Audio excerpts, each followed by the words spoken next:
جی کہ شوہر کے مر جانے کے بعد عدت پوری کرنے کا حکم کیوں ہے؟ اس لیے کہ ممکن ہے اس کے بطن میں اس کا نطفہ ہو، تو اللہ جانتے ہیں۔ اب 2 3 4 دن 15 دن 20 دن کا تو کسی کو پتہ نہیں ہوتا نا جب تک ٹیسٹ نہ کرائے، تو اس لیے حکم ہے کہ وہ ایک تو اتنا عرصہ اس کے ساتھ تعلق رہا، صحبت رہی، تو کچھ تو حیا ہو کہ اس کے غم میں رہے، اور دوسرا یہ بھی ہے کہ کہیں اس کا نطفہ تو اندر نہیں ٹھہرا ہوا، اس لیے اللہ نے حکم، اور یہ نص قطعی ہے، مولویوں کا فتویٰ نہیں، قرآن ہے کہ 4 اشہر و عشرہ، 4 مہینے 10 دن اس کو عدت پوری کرنی ہوگی۔ وَأُولَاتُ الْأَحْمَالِ أَن يَضَعْنَ حَمْلَهُنَّ، اور اگر حاملہ ہے تو وضع حمل اس کی عدت ہوگی۔ اچھا یہ بھی خدا کی شان ہے، مثلا حمل تھا، اس کو حمل تھا 8 مہینے کا، 1 مہینے کے بعد بچہ پیدا ہو گیا، عدت پوری ہو گئی، وہ 4 مہینے 10 دن چاہے نہ ہی گزرے، کیونکہ اس کی عدت ہے حمل کا گزرنا۔ اب حمل 2 مہینے کے بعد وضع ہو گیا، 1 مہینے کے بعد، 15 دن کے بعد ہو گیا، عدت ختم ہو گئی۔ اور اگر حمل نہیں ہے تو پھر 4 مہینے 10 دن، اور خاوند کے گھر سے نہ نکلے، سوگ کی کیفیت میں رہے، کوئی میک اپ سیک اپ شنگار بھی نہ کرے، اور بلا ضرورت گھر سے نہ نکلے، الا بیمار ہے، مریض ہے، کوئی حاجت ہے، ورنہ اس کو اس خاوند کے گھر سے نکلنے کی بھی اجازت نہیں ہے۔ واللہ تعالی عالم۔ آج کل تو حالات ایسے ہو گئے ہیں جی کہ ایک آدمی کسی قبرستان سے گزر رہا تھا کہ اس نے دیکھا کہ ایک بڑی خوبصورت نوجوان لڑکی ہے اور پنکھا لے کے قبر پر پنکھا چل رہی ہے، تو وہ بیچارہ دل میں بڑا حیران ہوا، دیکھا اس دنیا میں بھی ایسی وفادار لوٹتے ہیں کہ خاوند کے مرنے کے بعد اس کی قبر پہ بیچاری کھڑی ہوئی ہے، پنکھا چل رہی ہے۔ تو وہ گیا قریب جا کے اس نے سلام کیا، اس نے کہا میں آپ کی وفاداری کا بڑا دیکھ کے حیران ہوا ہوں کہ آپ خاوند کے مرنے کے بعد جو ہے اس کے اپنا قبر پہ پنکھا چل رہی ہے۔ اس نے کہا نہیں، میرے خاوند نے مجھے کہا تھا کہ میرے مرنے کے بعد اتنی دیر تو انتظار کرنا دوسری شادی سے، جب تک کہ میری قبر خشک ہو جائے۔ میں خشک کر رہی ہوں تاکہ جلدی جان چھوٹے میں شادی کروں، میں وفاداری میں نہیں پنکھا چل رہی، میں تو خاوند کی بات پوری کر رہی ہوں۔ اس نے کہا تھا کہ کم از کم میری مٹی تو سوکھنے دینا، تو اب مٹی تو سکھاؤں نا۔ انا للہ و انا الیہ راجعون۔ کہتے ہیں جی کہ ہماری پاکستانی عورتیں جو ہیں ان سے بڑی بدبو آتی ہے، ان کو آپ صفائی کی تلقین کریں، تم نہیں کرتے ہو تو میں تمہاری بیوی کو کیوں کروں؟ نہیں مجھے سمجھاؤ، بیوی تیری گندی ہے، تنقین میں کروں یہاں۔ واہ بھائی واہ، اچھا کام میرے ذمہ لگا ہے کہ بیوی کی صفائی کرتا رہوں۔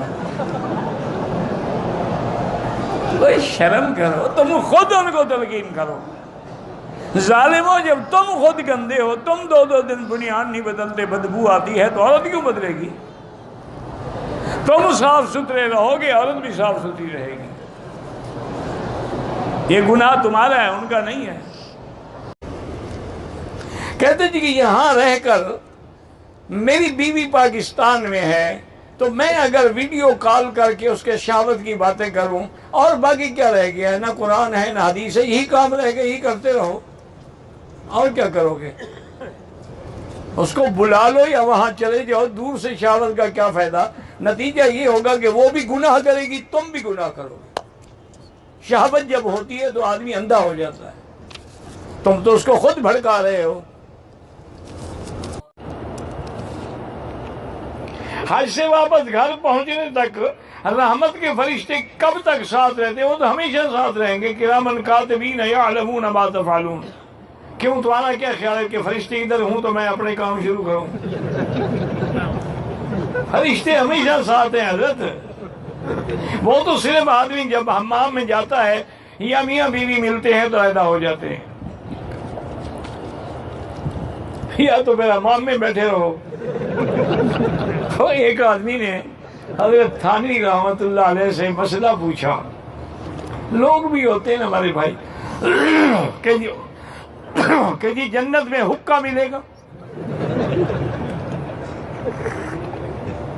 وہ حقے کا عادی تھا نا بیچارہ، میں کہا جی جنت میں حقہ ملے گا؟ فرمایا ہاں بھائی حقہ تو ملے گا، لیکن آگ لینے کے لیے جہنم میں جانا پڑے گا۔ تمہیں بھی فرشتوں سے بچنے کے لیے حمام میں بیٹھنا پڑے گا.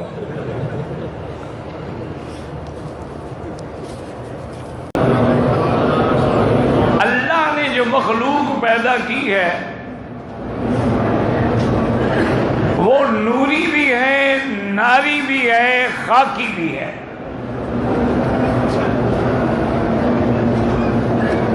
نوری مخلوق جو ہے وہ اللہ کے فرشتے ہیں. اللہ کے جتنے فرشتے ہیں اللہ نے ان کو نور سے پیدا فرمایا.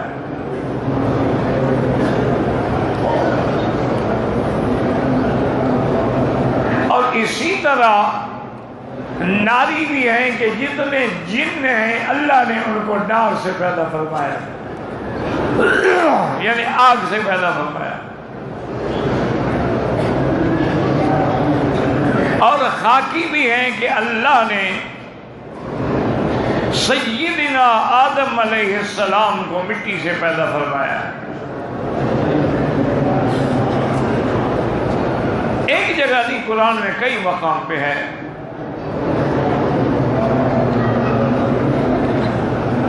خلق الانسان من صلصال کالفخار وخلق الجان من مارج من نار. اللہ نے انسان کو، یاد رکھو ایک بات یہ بھی دماغ میں رکھنا کہ آدم علیہ السلام کو مٹی سے پیدا کیا، مانا جزء آدم مٹی ہے، ورنہ یہ نہیں کہ صرف مٹی ہے، پانی بھی ہے، ہوا بھی ہے، آگ بھی ہے، اربع عناصر ہیں. اسی لیے قرآن کہیں کہتا ہے من تین، کہیں کہتا ہے من صلصال.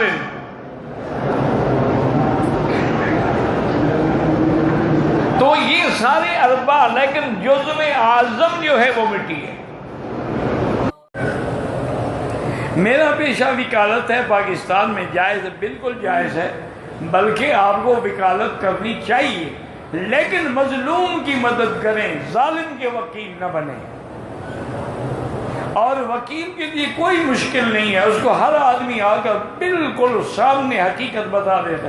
میرا اپنے برادری کے تھے وکیل تھے، بڑے چوٹی کے وکیل، اور اس کے اپنا وہ جتنے یہ فوجداری مقدمات ہیں وہ بڑا یعنی بڑا نامور قسم کا وکیل تھا. میں نام نہیں لیتا. میرے وہ دور قریب کے عزیز بھی تھے. ایک دفعہ یہاں حرم میں آئے عمرے پہ، میں نے ان کو علیحدہ بٹھایا. میں نے کہا دیکھو خان، تم وکالت کرتے ہو اور تمہیں اللہ نے قابلیت بھی عطا فرمائی ہے، مہارت بھی عطا فرمائی ہے، ذہن بھی عطا فرمایا ہے، لیکن آج ایک فیصلہ کرو کہ کسی مظلوم کی مدد کرو گے، ظالم کا مقدمہ نہیں لو. اگر تم نے قاتل کو چھڑا دیا یا کسی بے گناہ کو پھانسی پہ لٹکا دیا، اس کا قیامت میں کون جواب دے گا؟ اور کہا مقیدہ پھر پاکستان میں تو روزی ملنا مشکل ہے، وہاں تو ملتی ہی جھوٹے کو ہے.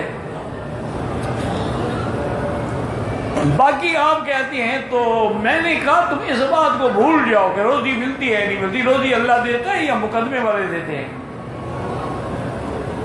یرزق من حیث لا یحتسب، وہاں سے اللہ رزق دیتا ہے، یہاں سے تمہیں گمان بھی نہیں ہوگا. اور نے کہا کہ جب ٹھیک ہے، آج کے بعد اللہ کے کعبے کو سامنے بیٹھ کے میں وعدہ کرتا ہوں کہ میں کبھی ناحق نہیں کروں گا. اس نے جناب کیس لینے شروع کیے صحیح. اب اللہ کی شان دیکھیں کہ ایک تو مقدمہ صحیح ہوتا، بندہ مظلوم ہوتا اور وکیل قابل ہو تو 100% چھڑا لیتا تھا نا. اب اس کا تو پورے 3-4 دنوں میں یعنی ڈویژن میں نام ہو گیا کہ یار جس کیس کو یہ لیتا ہے نا وہ جیت جاتا ہے. اللہ نے اس کی اتنی مدد کی آپ سوچ نہیں سکتے. انہوں نے کہا مکی صاحب اس سے پہلے میں نے کبھی زمین نہیں لی تھی، اب میری 12 کروڑ پہ زمین بھی ہے. میں نے کبھی کوٹھی نہیں لی تھی، اب الحمدللہ میری لاہور میں بھی کوٹھیاں ہیں، ملتان میں بھی کوٹھیاں ہیں۔ اللہ نے دروازہ کھول دیا رزق کا، اور میں اس کو پہلے کہہ دیتا ہوں کہ یہ قرآن شریف ہے، اس پہ ہاتھ رکھو، بے گناہ ہو یا گناہ گار ہو۔ اگر بے گناہ ہو میں مقدمہ لڑوں گا، پیسے نہیں ہے نہ دینا، اور اگر گناہ گار ہو میں نہیں لڑوں۔ اللہ نے رزق دے دیا، یہ تو باتیں ہیں نا۔